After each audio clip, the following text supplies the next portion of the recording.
Hello বন্ধুরা, তোমরা একটা নতুন চ্যানেল খুলেছো। কি চ্যানেল? না শর্ট চ্যানেল। সেই শর্ট চ্যানেলে ভিডিও আপলোড করছো, 100, 200, 300, 1K, কোনো একটা ভিডিওতে 2K, এই পর্যন্তই ভিউ আসছে। আর ভিউ কিন্তু ইনক্রিজ হচ্ছে না, ওখানে স্টপ হয়ে রয়ে যাচ্ছে। তার মানে যে সমস্ত ভিডিওগুলো আপলোড করেছো তার ভিউটা কিন্তু ফ্রিজ হয়ে গেছে, অর্থাৎ হঠাৎই স্টপ হয়ে গেছে, আর ভিউজ কিন্তু হচ্ছে না। তুমি আরও নতুন করে ভিডিও আপলোড করছো, ঠিক একই জায়গায় 100, 200 গিয়ে আবার স্টপ হয়ে যাচ্ছে। তো কেন এটা হয়? অর্থাৎ শর্টস চ্যানেলগুলোর ভিউজ কেন ফ্রিজ হয়ে যায় একটা নির্দিষ্ট জায়গায় গিয়ে, এই প্রত্যেকটা বিষয় তোমাদের সাথে ইন ডিটেলসে আলোচনা করব। তো চলো শুরু করা যাক। তোমরা শর্টস চ্যানেলে যে সমস্ত ভিডিওগুলো আপলোড করছো সেগুলো হতে পারে কোনো ট্রেন্ডিং টপিক বা কারেন্ট অ্যাফেয়ার্স। দেখো, যে ভিডিওগুলো আপলোড করছো তোমরা ভাবছো তোমাদের কোয়ালিটি তো অবশ্যই ভালো, ভালো ক্যামেরাতে শ্যুট করছো, কিন্তু ভিউজ আসছে না। দেখো, যদি ট্রেন্ডিং টপিক বা কারেন্ট অ্যাফেয়ার্স বা কোনো কুকিং চ্যানেল হয়, তাহলে তোমাকে সবথেকে আগে গুরুত্ব দিতে হবে শর্ট ভিডিওর টাইটেল। এই টাইটেলটার যদি গুরুত্ব দাও তবে যে তোমার ভিডিওটার ভিউজ কিন্তু স্টপ হবে না। অর্থাৎ টাইটেলটা তোমাকে ঠিক সেট করতে হবে। আর তোমার যদি নতুন চ্যানেল হয় তাহলে শর্ট ভিডিওতে কিওয়ার্ড ব্যবহার করতে হবে। অর্থাৎ যে টপিকের উপর তুমি ভিডিও তৈরি করছো তার সঠিক কিওয়ার্ড ব্যবহার করতে হবে, কারণ ভিউজটা কিন্তু আমাদের কিওয়ার্ড থেকেও কিছু পার্সেন্টেজ আসে। এছাড়াও ইউটিউব যেহেতু তোমার শর্ট ভিডিওগুলো শর্ট ফিডে দেয়, অর্থাৎ আমরা কিন্তু ভিডিওর থাম্বনেলটা দেখতে পাই, তাই ভিডিওর থাম্বনেলটা কিন্তু সঠিক সেট করতে হবে। যখন তুমি তোমার শর্ট ভিডিওটা এডিট করবে অবশ্যই একটা থাম্বনেল ফ্রেম তৈরি করে নিতে হবে এবং আপলোড করার সময় সেই থাম্বনেল ফ্রেমটাই কিন্তু সিলেক্ট করতে হবে। যেহেতু ইউটিউব শর্ট ভিডিওগুলো শর্ট ফিডে দেয়, তাই অডিয়েন্স কিন্তু থাম্বনেলটাই আগে দেখে এবং থাম্বনেলটা যদি তোমার ভালো হয় অবশ্যই সেই ভিডিওটা অডিয়েন্স দেখবেই এবং ভিউজটা আগের থেকে অনেক বেশি আসবে। এবং আরও কয়েকটা বিষয় আছে, হয়তো তোমার ভিডিওটা কোয়ালিটিফুল, টাইটেলও ঠিক দিলে, থাম্বনেলও ঠিক দিলে, কিন্তু ভিডিওটা লং টার্ম অবধি যদি না চলে তাহলে কিন্তু তোমার পরবর্তী ভিডিওগুলো ভিউজ আসবে না। এটা কিভাবে বুঝবে?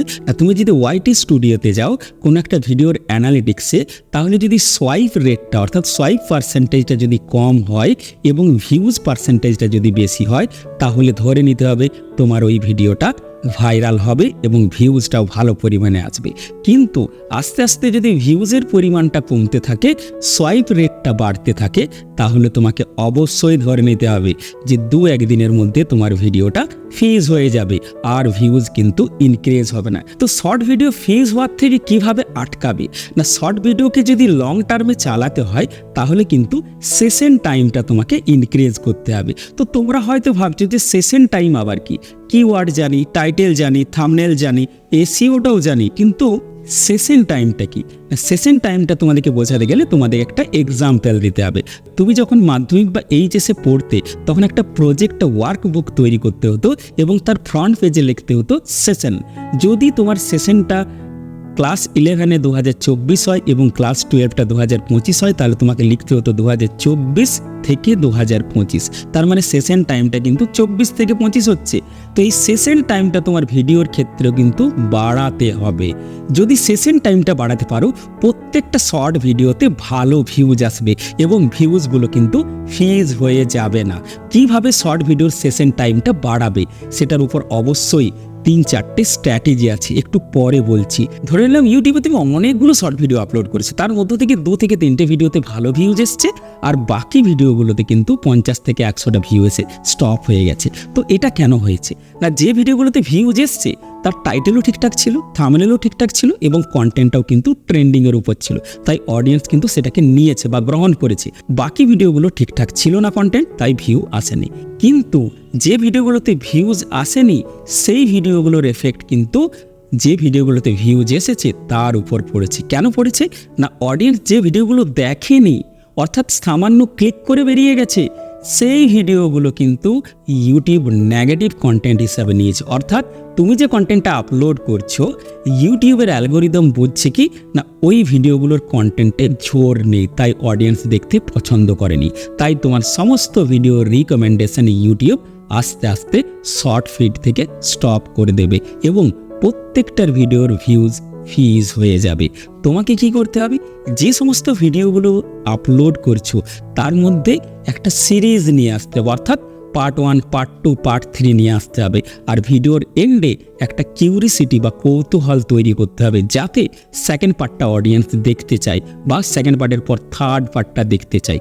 এইভাবে শর্ট ভিডিওগুলো তোমাদেরকে তৈরি করতে হবে। এইভাবে পার্ট বাই পার্ট ভিডিওর মাধ্যমে অডিয়েন্সকে তোমার চ্যানেলে ধরে রাখতে হবে। আর যত বেশি ধরে রাখবে তোমার চ্যানেলের এনগেজমেন্ট বাড়বে। তার মানে সেশন টাইমটা কিন্তু লং হয়ে যাবে।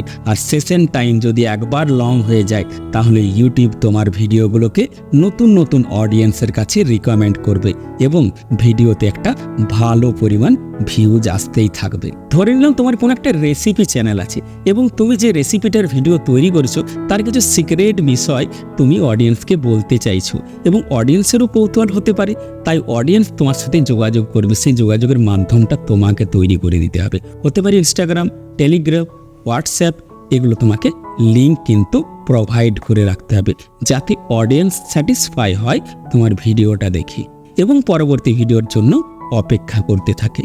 তাই তোমাকে অবশ্যই যে ভিডিওগুলো তৈরি করবে সেটা ট্রেন্ডিংও হতে পারে, কারেন্ট অ্যাফেয়ার্স হতে পারে, কুকিং হতে পারে, সেই ভিডিওগুলোর একটা সিরিজ করার চেষ্টা করো, অর্থাৎ পার্টে পার্টে করার চেষ্টা করো।